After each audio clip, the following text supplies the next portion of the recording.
So in previous chapters, we've looked at the nature and extent of digital disruption across the globe and how it's impacting almost every organisation.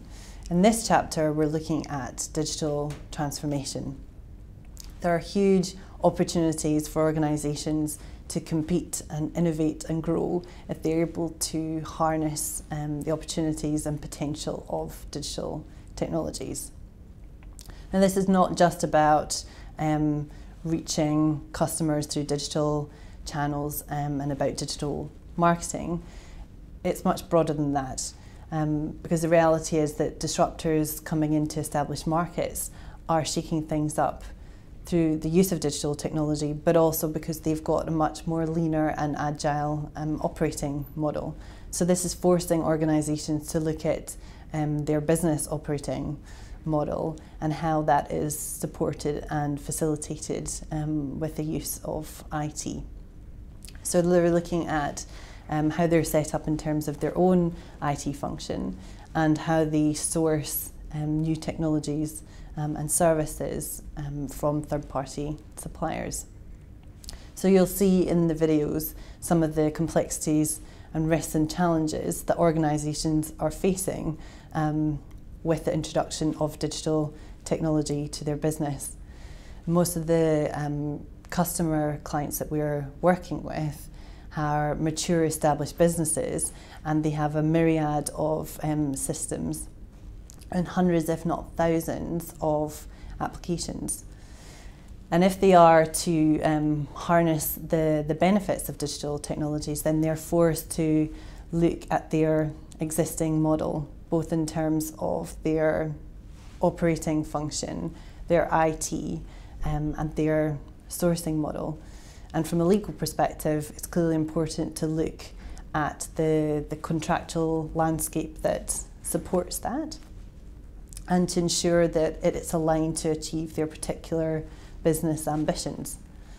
So when it comes to looking at transformation programs, the most important thing is to look at the bigger picture and define the business objectives, and then to start as step one looking at reviewing your existing model in that way, and then secondly to look to the sourcing and implementation of that, and thirdly to look at the target operating model, because the ultimate goal for organisations is to have an operating model which is digital ready and to the extent it can be future-proofing, because the reality is that the rapid pace of technological change is continuing. In order for organisations to survive and compete in this particular environment, then they need to be able to set up in that way. So what we're seeing at the moment in the clients that we're working with is that they're looking to move away from single-sourced monolithic supply arrangements where they might have outsourced their business and IT services to one of the major suppliers for a long-term deal, so something between 7 and 10 years. And now at this stage they're looking to regain some control and transparency over those services. So they're looking to bring them in part in-house and looking to adopt a much more multi-sourced model. And in recent years, the most popular structure being adopted is a tower model. So organisations are looking to take on themselves the role of service integrator and managing the services, and then to let the services buy service towers.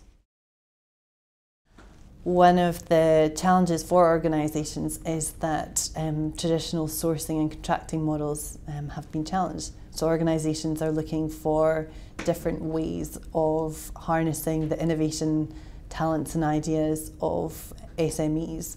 The appeal is their ideas and their agility and flexibility.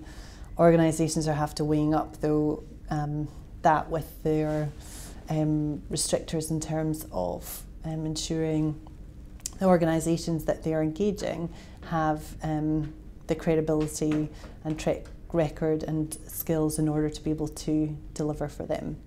So that's forcing organisations to think differently about how they might engage suppliers.